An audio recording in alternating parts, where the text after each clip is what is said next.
ያለለት ሰው ከዚህ በፊት እንዳልኳችሁ በጣም ምስጉን ነው። ለምን ወድቆ አይወድቅም ማለት ወድቆ አይቀርም። ቢያንስ ተስፋ አለው ሁሌም። ምንድነው ቅዱስ ጳውሎስም እንደሚናገረው ተስፋችን ኢየሱስ እንዳለ ተስፋውን ክርስቶስ ኢየሱስን ያደርጋል። ስለዛ ክርስቶስ በልቡ ላይ ያለለት ሰው ተስፋ አያጣም፣ ሁሌም ተስፋ አለው። ስለዚህ ቶሎ ብሎ ደግሞ ምንድነው የሆነ የማይመች አይነት አካሄድ ቢኖረው ራሱ ወደ ክርስቶስ ይመለሳል። ስለዛ ሁሌም ቢሆን ከክርስቶስ ተቃራኒ ከሆነ ነገር እየራቀን ወደ ክርስቶስ መቅረብን በጣም መለማመድ አለብን እና እንደዛ ነው። ክርስቶስ ደግሞ ሁሌም በጉጉት ነው የሚጠብቀን፣ እንዳትረሱ። ጌታችን ኢየሱስ ሁሌም ቢሆን በጉጉት የሚጠብቅ ጌታ ነው፣ አምላክ ነው። ሁላችንም ልክ እንደዛ ነው የሚጠብቀን። በቃ ቅድም እንዳልኳችሁ አባዩሪያስጫ በጣም መልካም ነገር የተናገሩ የተራበ ሆድ ለምግብ እንደሚቸኩል ክርስቶስ ይቅር ለማለት ይቸኩላል እንዳለው ማለት ነው። እና የምርም ነው እንደዛ ነው በቃ የሚቸኩለው። ስለዛ ንስሐ እንግባ። ንስሐ መግባት ያለብን ሰዎች ንስሐ እንግባ እና ወደ ቅዱስ ሚስጥር እንቅረብ። በጣም ብዙ ወጣቶች ከቅዱስ ሚስጥር እየተካፈሉ ምናምን እየተባለ ነው ባይዚ እና ጌታ ይመስገን። ይሄ በቃ ሁልጊዜ ህልማችን ነው እና እግዚአብሔር ይመስገን። በጣም በርካታ ወጣቶች አሁን ባለፈው በዚህ የጸሎተ ሐሙስ ላይ ምናምን በተለይ ማለት ነው የህማማቱ ላይ የዘን ቀን በጣም የሀገር ወጣት አሉ ሲቆርብ የነበሩ የሀገር ወጣት። አረ እግዚአብሔር ይመስገን። በስመ አብ። ይሄ አያስደስትም ጋይስ? በጣም ክርስቶስን እኔ በጣም ነው ደስ ያለኝ እንደዛ ተብሎ ስሰማ። በጣም አሪፍ ነው። እግዚአብሔር እንግዲህ ካስተማረን እና ወደ ቅዱስ ሚስጥር እንድንቀርብ ደግሞ እንደዚህ ካነሳሳን በጣም ይሄ በቃ ትልቅ መንገድ ሰው ወደ ቅዱስ ቁርባን የሚሄድበት መንገድ በቃ እሱ በጣም ትልቅ ነገር ነው እና እግዚአብሔር ይመስገን። እና በጣም ብዙ ወጣቶች እና ብዙ ጊዜ በፊት የሚቆርቡት ህፃናትና አዛውንቶች ብቻ ነበሩ። አሁን የሀገር ወጣት አሉ፣ የሀገር ወጣት የሚቆርቡ እና ጌታ ደግሞ አብዝቶ ይርዳን፣ ሁሉን ይርዳን። ሁላችን ክርስቲያን ወንድም እህቶችን እርስ በርስ እንጸልይ። ስንጸልይ ምናምን ማሰብ ክርስቲያን ወንድም እህቶችን ሁሉ ጌታን መውደድን እንዲሰጥ ማለት እርሱ መውደድን እንዲሰጣቸው ለክርስቲያን ወንድም እህቶቻችን ማለት ስለ ራሳችን ለምሳሌ ጌታዊ አንተን መውደድን፣ አንተን ማፍቀርን ስጠኝ፣ አንተን ማክበርን፣ አንተን መፍራትን የምትጨምር ስጠኝ ብለን ልንጸልይ እንችላለን አይደል? አንተን መውደድን፣ አንተን ማፍቀርን ስጠኝ ማለት ክርስቶስን እንድንወደው ማለት በደንብ እንድንወደው እንድናፈቅረው፣ ጌታዊ እንደዛ አድርገኝ፣ አንተን በጣም መውደድ እፈልጋለሁ፣ ማፍቀር እፈልጋለሁ፣ እኔ ግን ደካማ ነኝ፣ ይህንን ማድረግ የምትችለው አንተ ነህ ጌታዊ። ስለዛ በቅዱሱ መንፈስ አማካኝነት በልቤ ላይ ፍቅርህን አፍስሰው ጌታዊ፣ አንተን መውደድን፣ አንተን ማፍቀርን ስጠኝ እንደምንለው ክርስቲያን ወንድም እህቶቻችን ጌታዊ አንተን እንዲወዱ አድርጋቸው። አንተን መውደድን፣ አንተን ማፍቀርን ለእነርሱ ደግሞ ይስጣቸው። በልብህ ላይ ደግሞ በመንፈስ እንደዚሁ ያፈሰው በቃ አንተን እንዲወዱ፣ አንተን እንዲያፈቅሩ ክርስቶስን። በቃ ሰው ክርስቶስን ከወደደ ካፈቀረ አለቅ። ለክርስቶስን ሲወድ ሲያፈቅር መገለጥ ይጀምራል። በምን? ሌላውንም ወንድሞቹን እህቶቹን በመውደድ በማፍቀር የክርስቶስን ትእዛዝ በመጠበቅ በዛ ውስጥ እየተገለጠ ስለሚሄድ ክርስቶስን መውደድ፣ ክርስቶስን ማፍቀር በቃ መሰረት ነው። አንድ ጊዜ ክርስቶስ ሁላችንን ወዶናል፣ አፍቅሮናል። ስለዚህ አሁን የሚጠበቀው ደግሞ እኛ እርሱን እንወደዋለን፣ እናፈቅረዋለን የሚለው ነው። ስለዚህ ዮሐንስ እንዳለው ከዚህ በፊትም እንዳለው እርሱ አስቀድሞ ወዶናልና እኛም ደግሞ እንወደዋለን። እርሱ አስቀድሞ ምን ብሎናልና? ወዶናልና። እኛ ስለወደድነው አይደለም እግዚአብሔር የወደደን፣ እኛ አስቀድመን ወደነዋልና እግዚአብሔር ደግሞ ይወደናል አንልም። እግዚአብሔር የወደደን አይቶን እነዚህ ይወዱኛል ስለዛ ልውደዳቸው አይደለም። እርሱ ራሱ እኛ ምንም እንደውም ጠላት በነበርንበት ሰዓት እግዚአብሔር ወዶናልና ወዶንም ብቸኛ ልጁን ኢየሱስን ልኮታልና እንግዲያውስ እኛም ደግሞ እርሱ አስቀድሞ ስለወደደን እኛም እንወደዋለን። እኛ ጋር ነው ኮንዲሽናል የሆነው ማለት እኛ የወደድነው እሱ አስቀድሞ ስለወደደን ማለት ዝም ብለን እንደዚሁ የወደድነው አይደለም። እርሱ አስቀድሞ ወዶን ነው። ጌታ ግን እኛን ሲወደን አንኮንዲሽናሊ ነው። ከኛ ምንም ነገር ሳያይ እንዲሁ ወደደን።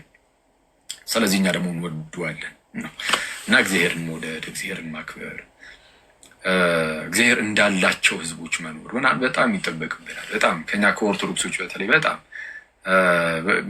እኔ በጣም ኦርቶዶክስ በጣም ብዙ ስለሆንን አይደለ? ክርስቲያኖች በጣም ብዙ ነን እንደምታውቁት እዚህ ሀገር ላይ ምን ያህል ብዙ ነን የሚለውን ለማወቅ በሉ ይሄ ፖለቲክሱ ምናምን እኛ እኮ እንደዚህ ሚሊዮን ገባን እንትና እኮ እንደዚህ ሚሊዮን ናቸው የሚለውን ዝም ብላችሁ ያዛርጉትና ዝም ብላችሁ በያላችሁበት ለምሳሌ አዲስ አበባ ላይ ያላችሁ ሰዎች ማለት ነው ትምህርት ቤት ልክ ስትማሩ እሺ ያው አብዛኛው ትምህርት ቤቶች የመንግስት ናቸው እንደምታውቁት። የመንግስት ትምህርት ቤት ለምሳሌ የምትማሩ የግልም ሊሆን ይችላል፣ የትም ቦታ ተማሩ ብቻ እናንተ ክፍል ውስጥ ለምሳሌ ሃይስኩል ላይ ምናምን ያላችሁ ምናምን እናንተ ክፍል ውስጥ ምን ያህል ፕሮቴስታንት ምን ያህል ሙስሊም አለ? በጣም ጥቂት አይደል? በጣም ጥቂት ማለት አንዳንድ የፕሮቴስታንት ትምህርት ቤቶች የሙስሊም ትምህርት ቤቶች ምናምን እንደዛ አላልኩም። የኦርቶዶክስ የሆኑ ትምህርት ቤቶችም እንደዛም አላልኩም። ኖርማል የመንግስት ለምሳሌ ለዛ ነው የመጀመሪያ የመንግስትን ያሰብኩት እና የመንግስት ትምህርት ቤቶች ላይ ዝም ብላችሁ ይሁና ገብታችሁ የሆነ ክፍል ውስጥ ስትገቡ ምናልባት 2 ፕሮቴስታንት 3 ሙስሊም ምናምን ብታዩ ሌላው እንዳለ ኦርቶዶክስ ነው። አሁን እነዚህ ሁሉ ኦርቶዶክሶች በዚህ ሰዓት ያሉ ነቅተው በጣም ወደ እግዚአብሔር ቀርበው ካላደጉ የሆነ ሰዓት ላይ ጀነሬሽኑ በጣም ብልሽት ያለ ይሆን ይሄዳል።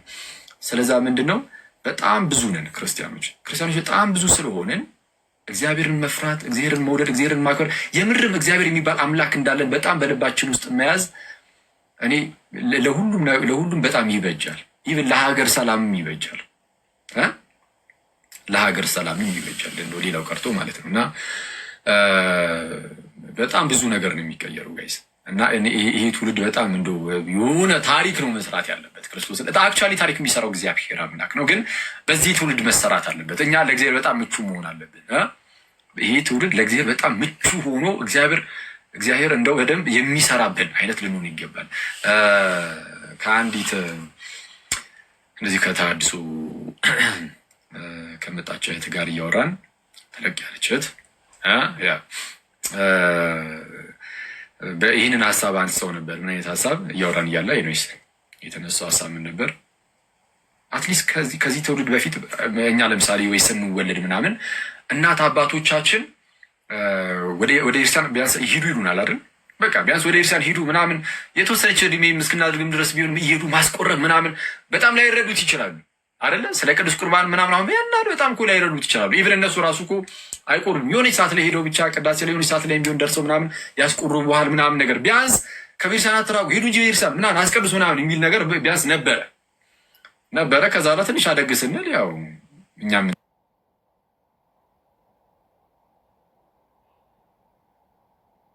እንተዋለን። ይሄ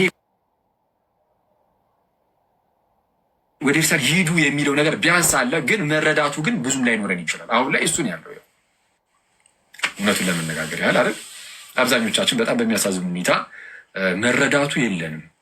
የእግዚአብሔርን ቃል በደንብ አናቅም፣ መረዳቱ በደንብ የለንም። ስለ ቅዱስ ቁርባን በደንብ ላናቅ እንችላለን። ስለ ቅዱስ ቁርባን ብቻ አይደለም፣ ስለ እግዚአብሔር ራሱ በደንብ ላናቅ እንችላለን። በጣም የሚያሳዝን ነገር ነው ይሄ። ስለ እግዚአብሔር ማወቅ ባይዜ የዘላለም ሕይወት ነው።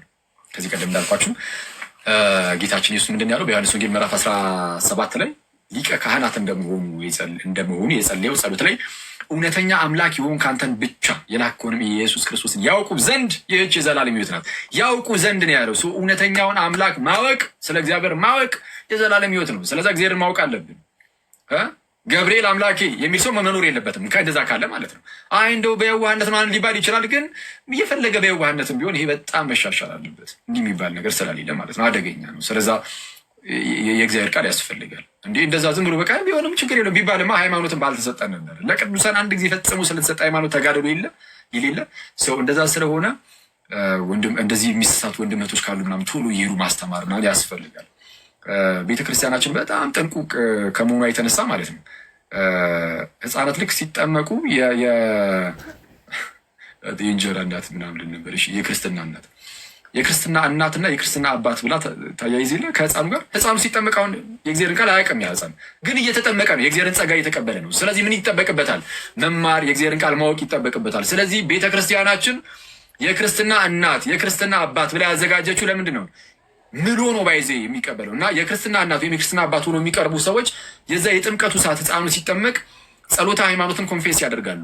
የክርስትና እናት ወይም የክርስትና አባት ሁሉን የፈጠረ አንድ አምላክ በሚሆን በእግዚአብሔር አብ እናምናለን የሚለው ነው። እርሱ ሃይማኖታችን ነው። ባይዜ እሱ ሃይማኖታችን ነው፣ ዶግማችን ነው እና እሱን መስክር ይባላል፣ ይመሰክራል። ከዛ በኋላ ያንን ጸሎተ ሃይማኖትን በደንብ እያስጠናው ያሳድጋል ያንን ልጅ ወይም በእኛ ሀገር 5 አዕማደ ምስጢራት ብለን የምንጠራቸውን ምናምን እነሱን በደንብ እያስተማረ እንዲያሳድግ። ግን ምን ያደርጋል? ቤተክርስቲያኒቱ የኛ ቤተክርስቲያን በጣም ጥንቁቅ ሆና በጣም ውብ ሆና እንዲህ ያለ ነገርን ሰጥታን፣ ግን እኛ ይህንን ስርዓቱን በአንድም በሌላ ምክንያት መዛመጃ ብቻ አደረግን ማለት። ብትዛመድበት ችግር የለም ተዛመድበት፣ ግን መዛመጃ ብቻ ግን አለም። ቁም ነገሩ ያን የዛ ህፃን ልጅ ላይ ኃላፊነት አለብኝ። ያንን ህፃን ልጅ የእግዚአብሔርን ቃል በደንብ አስተምሬው አሳድጓለሁ። ስለዛ ልክ ሲያድግ አራው አምላኬ ይህ ነው ብሎ መናገር ይችላል። ጌታዬ እርሱ ነው ብሎ ስለ ኢየሱስ መመስከር ይችላል። የድህነት መንገድ ይሄ ነው ብሎ ማሳየት ይችላል። ልክ ሲያድግ ማለት እንደዛ እንዲሆን አደርጓለሁ ብለህ ነው ቃል ገብተህ እንትን የምትለው የምትወስደው እና በጣም አደገኛ ኃላፊነት ነው ባይዜ እና ሰው ዝም ብሎ አሁን የሆነ በዓል ሲመጣ ዳቦ ይዞ መጠያየቂያ ያደረገው እንጂ እና የሆነ ልብስ ይዞ መጠያየቂያ ያደረገው እንጂ ሀሳቡ እንኳን ቤተክርስቲያን ስትሰጠን እንደዛ አልነበረም። ህፃናት ሲጠመቁ እውቀቱ ስለማይኖራቸው በዛ ሰዓት የእግዚአብሔርን ቃል እንዲያስተምሩ ነው ኃላፊነት ስለሰጠቻቸው ቤተክርስቲያን እና አሁን በአንድም በሌላ ምክንያት ያመሆነ በጣም የዋህ ክርስቲያኖች አሉ። ስለዛ ምን ያስፈልጋል? በደንብ መሰራት አለበት። በደንብ ማስተማር ምናምን። ከዛ በኋላ አስቡት ያ ሁሉ ሰው እየተማረ እየነቃ ወደ ቅዱስ ቁርባን ሲቀርብ በቃ ይሄ በራሱ ለሀገርም ብለሲንግ ምንም ሆነ ምን በቃ ቢያንስ ይሄ እና ቅድም ይቅርታ በጣም ይቅርታ ረስቼው እና ቢያንስ አሁን ያ መረዳቱ ምናምን ሳይኖረን በቃ ብዙ ሰው እንደዛ መጥቶ ሊሆን ይችላል መረዳቱ ሳይኖረው ማለት ነው። ግን ቤተሰቦቹ ሂድ እያሉ ቤተክርስቲያን በቃ ልከውት ከሆነ ሳባራ ግን መረዳቱ ስለሌለ ምን እየሆን ሄድን? አሁን በዚህ ጀኔሬሽን በቃ ከቤተክርስቲያን እየራቀን ሄድን። ስለዛ ቅዳሴ ምሳ እንሄድ እንቀራለን። መረዳቱም የለንም። ገብርኤል ማን ነው ቅዱስ ጊዮርጊስ ማን ነው ቢባል ማያውቅ ሰው ነው ያለው። ስለዛ እግዚአብሔርን ላያውቅ ይችላል። ጌታ ኢየሱስን በደንብ ላያውቀው ይችላል። ስለዛ ምንድነው ስርዓት ብቻ እያከበረ በቃ የለም በቃ የሆነ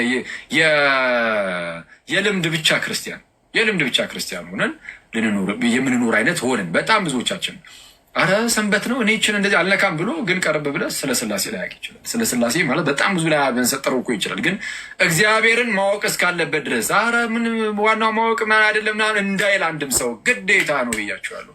ቢሆን ኖሮ ማለት ስለ ስላሴ ባያውቅስ ምናምን ካልክ እንደው ያው የዋህነት ምናምን ብሎ ብቻ ማለፍ አይቻልም።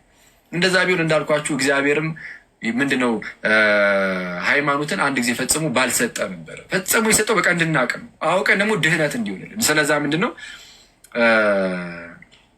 ስላሴን ማወቅ፣ ጌታ ኢየሱስን ማወቅ። ጌታ ኢየሱስን ብዬ የተናገሩት በስጋ ስለተገለጠ እሱ ማለት ነው። የድህነት መንገድን ማወቅ፣ ነገረ ቤተክርስቲያን መረዳት፣ የቅዱሳንን ህብረት ማወቅ፣ እሱን በጣም መረዳት ይፈልጋል እና አሁን ላይ ግን እሱ ሁሉ ነገር ሳያውቀው ሰው በቃ ሰንበትን እኮ አክብራለሁ እንደዚህ ያረ እንዲች ነገር አልነካም ምናምን ይለና ማለት ነው።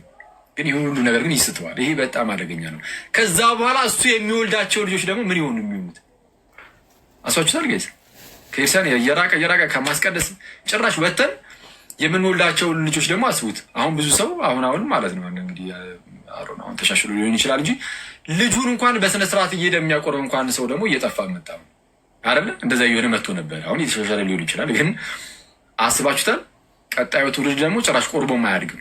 የሆነ አንዴ ይቆርባል ዘን የተወሰነች ቀናት ምናምን ከዛ በኋላ ያልፍበታል። ከዛ ሂድና አስቀድስም ራሱ አይባልም። ሂዱን እንጂ አስቀድሱ ምናምን። ወላጆች ልጆቻቸውን እየወሰዱ ምናምን አያስቀድሱም።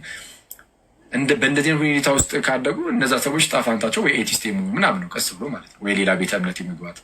ከዛ ኖርማል ኦርቶዶክስ ቢሆኑም ዝም ብሎ በቃ የኤቲስት አይነት ኦርቶዶክሶች፣ ምንም ጉዳያቸው ያልሆነ አይነት ኦርቶዶክሶች። ከዛ በኋላ እነሱ የሚወልዷቸው ደግሞ ምን ሊሆኑ ነው? እንዲህ እያሰባችሁ ስትሄዱ ከፊታችን የሚመጣው ድቅድቅ የሆነ ጨለማ በጣም ግልጽ ብሎ ነው የሚታየው። ስለዛ ምንድን ነው የሚያስፈልገው ከተባለ የቀጣዩን የኤርሲያናችንን ህልውናን የሚያስቀጥለው ጌታ ኢየሱስ ነው ይታወቃል። ግን በጣም ብሩህ የሆነ ነገር እንዳልፍ እኛ መስራት አለብን። የቀደሙ አባቶቻችን ሰርተው አልፎ የለም ያውም እነሱ ከደም ጋር የሆነ አይነት አሰራር መስዋዕቱ አድርገው ማለት ሰማዕትነትን እየተቀበሉ ራሳቸውን አሳልፈው እየሰጡ ማለት ነው። ክርስትናን እንደዚህ ብሩህ አድርገው አቀበሉናል። አሁን እኛ በዚህ ትውልድ ጋይዝ የሆነ ታሪክ መስራት የለብንም? የስ አለብን። እግዚአብሔር በእኛ ታሪክ እንዲሰራ ለእግዚአብሔር ክፍት መሆን የለብንም? ምቹ መሆን የለብንም? የስ ምቹ መሆን አለብን እና ቅዳሴን በጣም ለቅዳሴ ትልቅ ቦታ በመስጠት ትልቅ ታሪክ መስራት ይቻላል። ለቅዳሴ ትልቅ ቦታ በመስጠት ለቅዱስ ሚስጥር ለቅዱስ ቁርባን ትልቅ ቦታ በመስጠት ወደዛ ቅዱስ ሚስጥር በታላቅ ክብርና በፍቅር ሆኖ በፍርሃት ሆኖ በመቅረብ ከዛ ጸጋ በመቀበል ያንን ጸጋ በመቀበል አንዴ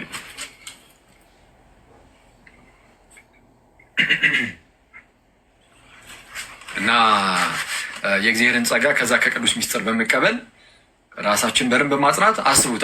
አሁን ላይ ወጣት ሆኖ ከቅዱስ ሚስጥር የሚሳተፍ ሰው ካለ የሚወልደውን ልጅ አስባችሁታል? ገና እኔ አሁን ላይ ቅዱስ ቁርባን የሚቀበል ወጣት ካለ ስለሚወልደው ልጅ ሲያስብ በቅዱስ አድርጎ እንደሚያሳድገው ነው ሊያስብ የሚችለው። ይሳካለትም አይሳካለትም ጌታ እንግዲህ በረዳው ልክ ነው የሚሆነው፣ የጌታ ፍቃድ ነው የሚሆነው። ግን የሚያስበው ግን አሁን ላይ የሚቆርብ አንድ ወጣት ስለ ልጁ የሚያስብ ከሆነ የሚያስበው እንደው ልጄ ከዛ በኋላ ፓይለት ሆኖ ዶክተር ሆኖ ምናምን ብቻ አይደለም የሚቆርበው። የምትቆርቡ ሰዎች ያው ታውቁታላችሁ። ያው መቼስ ልጅን ቅዱስ የሆነ ልጅም ይመጣል ብላችሁ የምታስቡት አይደል? አዎ በቃ ልጃችሁ ዶክተር የሚሆን ፓይለት የሚሆን ምንም ይሁን ግን ቅዱስ የሆነ ስለዚህ ቅዱሳን የሆኑ ልጆች እንዲመጡ ማሰብ እንጀምራለን። አይተዋል። ያኔ በዛ ውስጥ በጣም የተባረከ ትውልድ ይመጣል። ስለዛ ቤተክርስቲያናችን በደንብ እያበበች ትሄዳለች። ቤተክርስቲያናችን የምታበበው በቅዱስ ቁርባን ውስጥ ብቻ ነው። ትምህርት ስለተሰጠ ምናምን ብቻ ነው አይደለም። ትምህርቱ ፍሬያማ ሆኖ ሰዎች ሁሉ ወደ ቅዱስ ቁርባን መጉረፍ ሲጀምሩ ቤተክርስቲያን ያኔ በደንብ ታብባለች። ግን ቅዳሴ ተወጡ፣ መስዋዕቱ ቀርቦ ቅዱስ ቁርባኑ የጌታችን የኢየሱስ ክርስቶስ ስጋና ደም ቀርቦ የሚበላው አቶ ወጣት በተለይ ማለት ነው አቶ ዝም ብሎ ለህፃናትና ለአዛውንት ብቻ ተሰጥቶ ሲመለስ በጣም እሱ ያሳዝናል ክርስቶስን። እና እንደዛ ሆኖ ቤተክርስቲያን አታድርግም በተአምር መቼ። ስለዛ የምንቀይረው የቱን ይሆናል ማለት ነው? እያንዳንዳቸው በህይወታችን ውስጥ በዙሪያችን ባሉት ውስጥ በየሚዲያውም በየምኑ ቅዱስ ቁርባን ላይ ያለንን ምልከታ ከዛን ሁላችን ቆራቢ ስንሆን ቤተክርስቲያኖች አብያተ ክርስቲያናት ሁሉ በቆራቢዎች መሙላት ሲጀምሩ የሚቆርብ ሰው ክፋት አያስብም። ክፋት እንኳን ወደ ጭንቅላቱ ቢመጣ ቶሎ መንፈስ ቅዱስ ስለሚወቅሰው ቶሎ ብሎ ከክፋቱ ይመለሳል። ስለዛ ከክፋት የራቀ በጣም ውብ የሆነ ስታዩት ራሱ የሚያሳሳ አይነት ትውልድ ደግሞ መምጣት ይጀምራል። አሁን እኛ በቃ ዝም ብለን እንደዚሁ እንዲህ እያልን አይደለም የተወሰነ የምንፍጨረጨርም ከመፍጨርጨር እየዘለለ ላይኖረን ይችላል። ግን ቀስ በቀስ ግን በደንብ እንትንልና በደንብ እኛ እየተሰራ እንሄድና ይሄ ከመጣንበት ሁኔታ አንጻር ምናምንም እኛ አሁን ድካም ውስጥ ምናምን ብዙ ጊዜ የመውደቅ ነው የሚታይብን። እንፍጨርጨር የምንል ሰዎችም ያው የመጣንበት የህይወት ጉዟችን ዝም ብሎ ዝገት ስለነበረ እንደዛ ማለት ነው። ግን ቀጣዩ የሚመጣው የእኛ ልጆቻችን ግን ሲመጡ ግን ገና ከጅምሩም ጥርት ያለ ነገር እየያዙ ስለሚሄዱ በጌታ እና እኔ የቀጣዩን ትውልድ ጌታ በጣም እንዲያሳየን ነው እና በጣም ብሩህ አድርጉት ማለት ነው። እንደዛ እንዲሆን ግን እርስ በእርስ በጣም መዋደድና መፋቀር አለብን። እንደዚህ በተንኮል አለመሙላት፣ በትዕቢት አለመሙላት፣ ትሁት ሆኖ ፍጹም በሆነ በወንድማማዊ ፍቅር እርስ በእርስ እየተሳሰበ በቃ ያንን እያሰበ በደንብ መስራት። በዚህ ውስጥ ደግሞ ክርስቶስ ካልረዳን መቼም አይረዳንም ማለት ነው። በቃ የምርም ክርስቶስ የለም ያስብላል። እንዲህ ለማድረግ ዊዝ ጉድ ኢንቴንሽን ከተነሳን የሆነ ነገር ልናደርግ ስንል የሆነ ኢል ኢንቴንሽን እንዳንሆን እንጂ በእንደዚህ አይነት ኢንቴንሽን ብንነሳ እግዚአብሔርን ወደነው አፍቀረ ነው ብንል በስመ አብ በእምነት ብቻ መነሳት በቃ እግዚአብሔር ይሰራዋል። እርግጠኛ ሆነን እኛ ባሪያዎቹ ተነስተን እንሰራለን። የሰማይ አምላክም እግዚአብሔርም ያከናውንልናል እንዳለ እንደዛና ያከናውናል። ግልጽ ነው እና ጌታ ቃል ገብቶልናል። 2ም 3ም ሆናችሁ በስሜ ብትሰባሰቡ እኔ በእናንተ መካከል እገኛለሁ ብሏል። እና በስሙ ሆነን ተሰባስበን እንደዚህ የምንሰራቸው ስራዎች ቢኖሩ ጌታ በመካከላችን ተገኝቶ ይባርከዋል፣ ይቀድሰዋል። እርሱን የሚሰራው እኛ አይደለም ባይዜ የምንሰራው እና ከኛ የሚጠበቀው ጌታን የሚሰራብን ምቹ ዕቃ ለመሆን እንድንጠር ነው። በቃ ቢያንስ በቃ ምቹ እንሆንለት፣ እንፍቀድለት። መንፈስ ቅዱስ ምቹ ያደርገናል። እኛ እንፍቀድለት እንጂ ከዛን ኮኦፕሬት እናደርግ እንጂ አብረን በቃ ጌታ ስራውን ይሰራል፣ ሁሌም ይሰራል። እና እንደዛ ነገር ኃላፊነታችን እንወጣ ተራ። እሺ በጣም ብዙ አውሮኛ አክቹዋሊ እዚህ ጉዳይ ላይ ለማውራት አልነበረ የመጣሁት፣ ግን ይሄኛው ደስ ሁሌም እንደነዚህ ነገሮች በጣም ስለሚያስፈልጉን ከሌላው ይልቅ እዚህ ላይ ብዙ ጊዜ እንትን እላለሁ እና እንደዛ ነው። ከዛ ውጭ ግን ሰሞኑን እንዴት ነው ይሄ ሚዲያ እንዴት እየሄደ ነው? እሺ ወደ ሰሞኑ የሚዲያ ጉዳይ ደግሞ እንመለስ። መመለስ አለብን። ፕሮቴስታንት ወንድሞቻችን ሰላም ለእናንተ ይሁን። እሺ ትንሽ እየሄዳችሁብን ነው። እንግዲህ ምንድን ይሄ እንደ አዲስ ገድል እንትን ላይ ድርሳን ተአምር እንዲህ ላይ ምናምን እያሉ አሁንም ድጋሚ እንደው ማውራት ጀምሯል አንዳንድ ፕሮቴስታንት ወንድሞች እና እንደነዚህ አይነት ነገሮችን እኛ እንግዲህ ኦልሬዲ ያው ጨርሰናል አይደል? ገድላት፣ ድርሳናት፣ ተአምራት እያሉ ማጭበርበር የቀረበት ፋሽን እንደሆነ ከዚህ በፊትም ተናግረናል። የገድላት፣ ተአምራት፣ የድርሳናት መጽሐፍት ላይ እንደነዚህ አይነት መጽሐፍት ላይ አስቀድመን ምን ብለን ተናግረናል? እንደነዚህ መጽሐፍት ያሉት አሁን በገበያው ላይ ያሉት ቤትም ቦታ ያሉት አሁን የምታዩቸው መጽሐፍት ሁሉ እንደው ምንም ስህተት የሌለባቸው እንከን የሌለባቸው ብለን አናምንም። እናምናለን። እንደዛ ብሎ ያስተማረ መምህር አለ? ምናልባትም ብሎ የቲክቶክ አወዛጋቢ ክርስቲያኖች ካልሆኑ በስተቀር ኦርቶዶክሶች አሉ እዚህ ቲክቶክ ላይ ዝም ብሎ የሚያወዛግቡ ይወጡ ዝም ብሎ እኔ እግዚአብሔር ይቅር ይበላቸው። እኔ አንዳንድ ኦርቶዶክሶች ላይ ግን በጣም የሚገርምኝ ክርስቶስን ይቅርታ በጣም ነው እንደዚህ ነው እንግዲህ ኦርቶዶክስ መተቸት ምናምን ጥሩ አይደለም። ግን እኔ ክርስቶስ እንደሚመጣ ራሱ የሚዘነጉት ይመስለኛል። መጥቶ በጣም አደገኛ ፍርድ እንዳያስተላልፍ ማይብራዘር እኔ በጣም ጥንቃቄ ይፈልጋል። እንደፈለገ ወጥቶ ገና ለገና የተወሰኑ ክርስቲያኖች ደስ ይላቸው ይችላል ብሎ ስለሚያስቡ ብቻ ዝም ብሎ ላይቭ ላይ ተወጥቶ ይህ የባጥ የውቁቱን አትዘባርቁ። በቅዱስ ሚካኤል ለሰውን ማሰናከያ እንደው እና ብትችሉ ማለት ለሰው ማሰናከያ እንኳን ላትሆኑ ትችላላችሁ። ግን ከወጣችሁ አይቀር ግን ቢያንስ የኤርሲያንን ግልጽ የሆነውን ነገሯን በማሳየት እንዴ አንተ ማሳያ መች አሳይተን ጨረስን? የኤርሲያንን ግልጽ የሆነውን ነገሯን በእሱን በማሳየት ሰዎችን ወደ እግዚአብሔር መንግስት እንጥራል። እንዴ በቃ አላማችን አድርገን እንነሳ። እስኪ ሰዎችን ወደ ቤተክርስቲያን ለመጨመር አላማችን አድርገን እንነሳ። አብዛኛው ሰው አላማው አይደለም። እዚህ ቲክቶክ ላይ የሚያጨረብሩ በጣም ዝገት የሆኑ ኦርቶዶክሶች እኔ በጣም አዝናለሁ። መብርሃን በጣም ነው አንዳንዴ ቀሳቸው ገድላት ምንም አይነት ስህተት የለባቸውም። ስህተት አለባቸው ካልክማ አልቀበላቸውም ይላል አንዱ ይመጣል። ኧረ እሺ ይህንን ኦርቶዶክሶች እንደዚህ ቆጣችሁ ምናምን አትልቀቁት፣ ሊደብር ስለሚችል ግን ማለት ለልጁ እንዳይደብር ማለት ነው እንደዛ ለሚለው ልጅ እና የምትሰማው ከሆነ ግን እንደው በጌታ በተቻለ አቅም ላይቭ ላይ ከገባ ገብተህ ቤተ ጥርት ያለውን የኤርሲያን ነገር ብቻ ለማሳየት ሞክር። አንተ ደስ ያለህን አታሳይ። አንተ ደስ ያለህን ነገር ማየት ማንም አይፈልግም በኤርሲያን ውስጥ ያለውን። ከዛ ቀጥሎ ደግሞ ምናልባት ክርስቲያን ወንድም እህቶችን ሊጠቅም የሚችል ነገር አለቀ። ከዛ ውጭ ግን መዘባረቅ አያስፈልግም። ሌሎቻችንም ማለት ነው ሌሎቹም አሁን አንድ ስራ አዲሶች አለም እያወራሉት ስለ ብዙ ሰው እና በተቻለን አቅም መሰናክል አለ ወተን እስቲ የሆነች ትንሽ ነገር እንኳን ኮንትሪቢዩት እናዋጣ። እስቲ ትንሽ ነገር እንኳን እግዚአብሔር በእኛ በኩል እንዲሰራ ካልሆነ በቃ ጸጥ ብሎ በቃ መከታተል አለቀ። ሌሎች የሚሰሩትን ማየት ዝም ብለህ ቁጭ ብለህ ማፍጠጥ እንደዛ እኮ በጣም ትልቅ መተባበር እኮ ነው። ገብተህ በጎን ዝም ብለህ የማይሆን ነገር እያወሩ እንትን ከማለት እንደዛ ይሻላል። እና ገድላት ተአምራት ምናምን በቃ ስህተት ሊገኝባቸው ይችላል።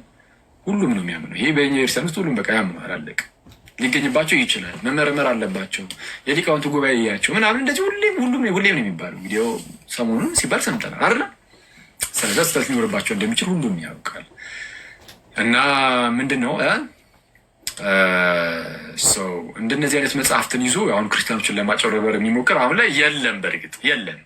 አሁን እየተደረገ ያለው ምንድን ነው? ፕሮቴስታንቱ ወደ ክርስትና እየፈለሰ ስለሆነ እኔ ደግሞ አለው እየፈለሰ ስለሆነ ከፕሮቴስታንት ወደ ክርስትና የሚወጡ በጣም ብዙዎች አሉ አሁን እና ይህንን ነገር ማስቆም የሚችሉት አንዳንድ ፕሮቴስታንት ወንድሞች በምን መልኩ ነው? አንዳንድ ፕሮቴስታንት ወንድሞች ገድል ላይ እኮ እንዲህ የሚል አለ፣ ተአምር ላይ እኮ እንዲህ የሚል አለ። ሰዋት ገድል ላይ ተአምር ላይ ስላለ ብቻ ሃይማኖት ነው ብለን የምንቀበል ይመስላል? አይደለም። ይሄ ከዚህ ቀደም በጣም በተደጋጋሚ ተናግረናል። ገድል ተአምራት ላይ እያመጣ የምታሳየው ሁሉ ሃይማኖት ነው ማለት አይደለም። ነቃ ደንገጥ በል በጌታ በኢየሱስ። ዝም በል እያጨረበርክ አትኑር። ከፕሮቴስታንት ወደ ክርስትና የሚመጣውን ሰው ማስቆም የምትችለው ፕሮቴስታንት ውስጥ እውነት ካለና ያንን እውነት በማሳየት ብቻ ነው። እኛ ከፕሮቴስታንት ወደ ክርስትና ሰዎችን ብንጠራ የምንጠራው ክርስትና ውስጥ የምርም እውነት አለ ብለን ግልጥ አድርገን አሳይተን ነው። የስ ይኸው እውነት እኮ አለ፣ የድህነት መንገድ እኮ ኧረ ይሄ ነው፣ ነገረ ቤተክርስቲያን ይሄ ነው፣ ስለ ቤተክርስቲያን መጽሐፍ እንዲህ ይላል፣ ሰው በጌታ ቤተክርስቲያን ውስጥ ተጨመሩ ብለን መጽሐፍትንም እየገለጠን በኤርሲያን ውስጥ የመጣውን ታሪካዊ የሆነውንም አስተምህሮ እያሳየን ሰዎችን እንጠራለን። ከፕሮቴስታንት ግን ሰዎች እንዳይወጡ ፕሮቴስታንቶች ምንድነው የሚያደርጉ ያሉት? አሁን አንዳንድ መምህራን አቃቢያነ እምነት ምንድነው የሚያደርጉት? እንዴ እዛማ እንዳትሄዱ፣ ገድል ላይ እኮ እንዲህ የሚል አለ፣ ተአምር ላይ እኮ እንዲህ የሚል አለ።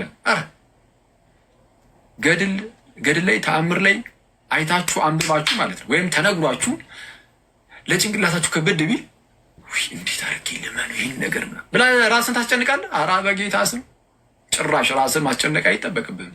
ማን እንደዚህ ያለህ ነው? እያንዳንዷን ነገር እየሰማ ለጭንቅላት ሲከብድም እንደምንም ብለህ ዋጠው ተቀበለው ምናምን የሚባል ነገር የለም።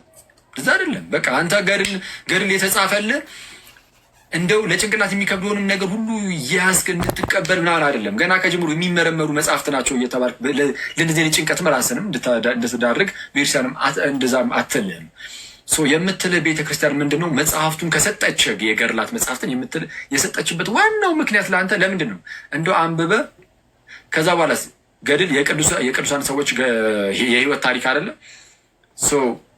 ቅዱሳን በኑሯቸውም ቅዱሳን ስለሆኑ ለይተን ከኛ ቅዱሳን የምንላቸው የኑሮም ቅድስና ስላላቸው እንጂ እኛም በክርስቶስ የተቀደስን እኛ ራሳችን። ግን እነሱ ደግሞ በህይወታቸው ሲኖሩም በኑሮም ቅዱስ ሆነው ክርስቶስ ኢየሱስን መስለው ስለኖሩ የእነሱን የህይወት ታሪክ ወይም ተጋድሏቸውን ገድላቸውን ስታይ ወይም ስታነብ እነሱን እያየህ ደግሞ የእነሱን ዱካ ተከተለ አንተም ክርስቶስ መስለህ እንድትኖር ለዛ ነው የሰጠችህ ይርሰን።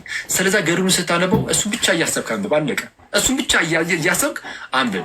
ከዛ ውጭ እሱን ብቻ እያሰብክ እያነበብክ ትንሽ የሆነ አንዳንድ ተአምራዊ ነገሮች ወይም ገድላዊ ነገሮች ሆነው ግን ከአእምሮ በጣም ረቂቅ የሆነ በጣም ትልቅ የሆነ ነገር ካለ መቀበል ከቻልክ እሰየው ተቀበል እለፍ።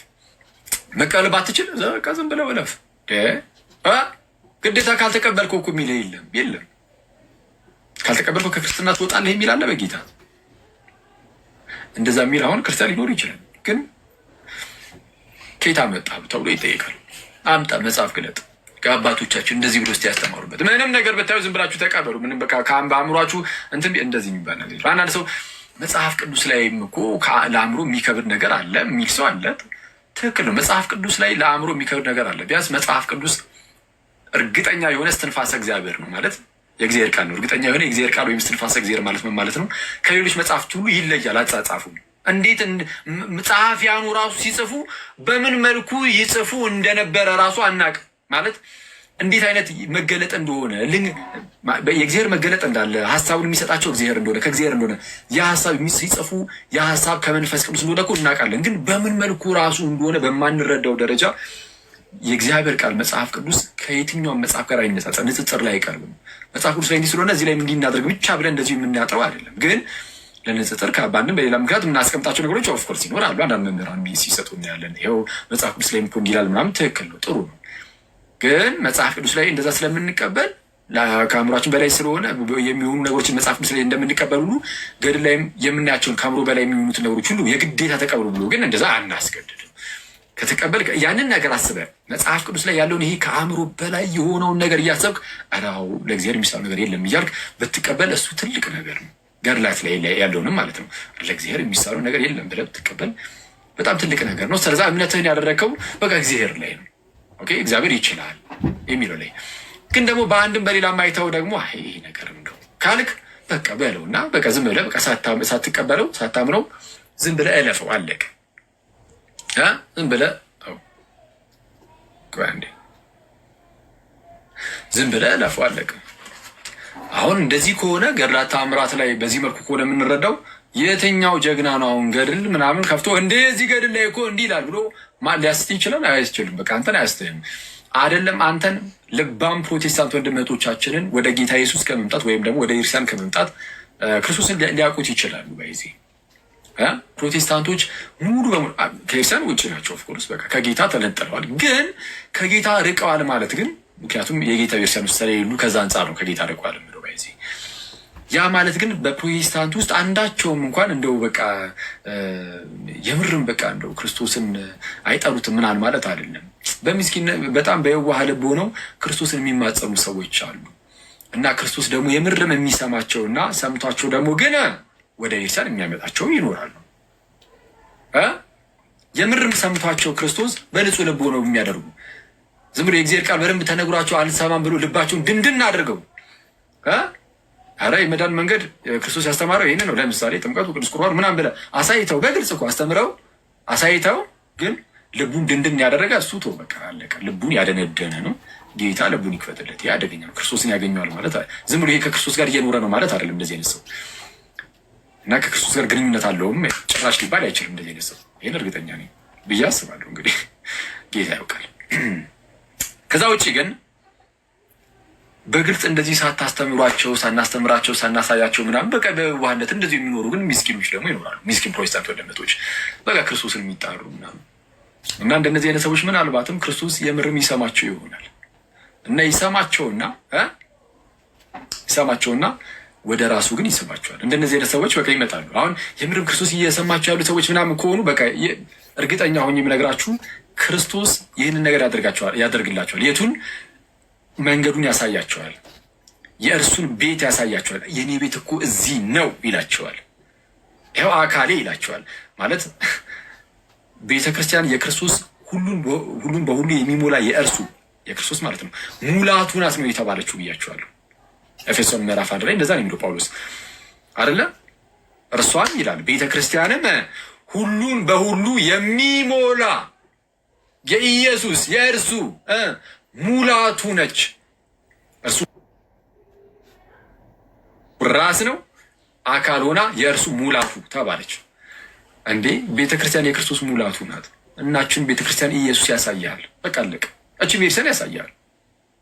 ፕሮቴስታንትም ኢቭን ሌላ ቤተ እምነት ላይ ሆኑ ወደ ፈጣሪ የሚጮሁ እስላም ሆኑ ሙስሊም ሆኑ እንደ ወደ ፈጣሪ ምናምን ብሎ የሚጮሁ በየዋህነት እንደው ዝም ብሎ የሚጮኸውን እግዚአብሔር ሊያገኘው ይችላል። ያገኘውና ሶርሱንም እንደዚህ ይስባል። በልጁ በክርስቶስ ኢየሱስ አማካኝነት እግዚአብሔር ይስባል። ሁሉንም ኤቲስቱንም ምኑንም በቃ ልቡ ጥሩ የሆነውን ሁሉ እግዚአብሔር ሊስብ ይችላል። ከዋቄ ፈታውም ከምኑም እግዚአብሔር ይስባል ሰዎችን እና ልባም ፕሮቴስታንቶችንም እንደነዚህ አይነት አሁን ትንሽ ለማጭበርበር የሚሞክሩ ፕሮቴስታንት ወንድሞች የገራ ታምራት እያሉ ማለት ነው እነሱ ለራሱ ሊያስቀሯቸው አይችሉም ወደ ክርስቶስ ከመምጣት ማለት ነው። እና ገርላት ታምራት እያሉ በጣም ያለፈበት ነገር አሁንም ይዞ ብቅ ለማለት እየተሞከረ ነው እና እንሄድበታለን። አሁን እንግዲህ ይሄ ነገር የመጣው ምንድነው? ይሄ ቤዛ ምናምን የሚል ነገር ተነስቶ አልነበረ? አሁን ቤዛ የሚል ነገር ተነሳና እመቤታችን ቤዛ ትባላለች ምናምን የሚለው ላይ እንግዲህ በግልጽ የሆነ ነገር የተለያየ ነገር ተሰጠ። ለእሱ ርዕስ ላይ ብገባ ደስ ይለኝ ነበረ፣ ግን እስቲ አሁን ወረዲ ሰዓቱ ስለሄደ ሊጨርስ ስለሆነ እንትን እንዳልነካካው ነው። ግን ምን አይነት ነገር ግን አነሳን? እመቤታችን ቤዛ ነች አይደለችም? የዓለም ቤዛ ናት፣ የዓለም ቤዛ አይደለችም? አረ ሲጀመር ክርስቶስ የዓለም ቤዛ ነው ወይስ አይደለም? ፕሮቴስታንቶች ይሄ ጥያቄ ከሆኑ እናንተ ጋር ይቀርባል። የዓለም ቤዛ ነው ብለን እናምናለን፣ ግን ዓለም ስንል ግን እያንዳንዱን ሰው ማለታችን ሳይሆን የተመረጡትን እነሱ ነው ዓለም የምንለው የሚሉ ሰዎች ተነስተዋል። አይደለም፣ የሰው ዘር ሁሉ ቤዛ ነው ኢየሱስ የሚለውን እሱን የማያምኑ ፕሮቴስታንቶች አሉ። የሚያምኑም አሉ፣ የማያምኑም አሉ። ኢየሱስ የሰው ዘር ሁሉ ቤዛ ነው የሚለውን የሚያምኑ ፕሮቴስታንቶች እነዛኛዎቹን እነዚህ ለሰው ዘር ሁሉ ቤዛ አይደለም አልሞተም የሚሉትን አይቃወሟቸውም፣ ወይም ደግሞ አልዳናችሁ ምናምን አይሏቸው። አይድነዋል በቃ እይታ ነው ብሎ ነው የሚያልፉት የክርስቶስን የዓለም ቤዛነት እና ክርስቶስ የዓለም ቤዛ ተባላል ጉዳያቸው አይደለም። አሁን እንደዚህ መጥተው እንደው ማርያም የዓለም ቤዛ ተባለች ምናምን እንዴት እንዲህ ይባላል ሲሉ አሁን ለክርስቶስ ተቀንተው ይመስላችኋል? ብዙዎቹ አይደለም እኮ ቤተክርስቲያንን ለእንደ ይወጋልን ይሆን ብለው ከማሰብ አንጻር እንዲህ የሚንተፋተፉት አብዛኞቹ እንደዛ ነው እና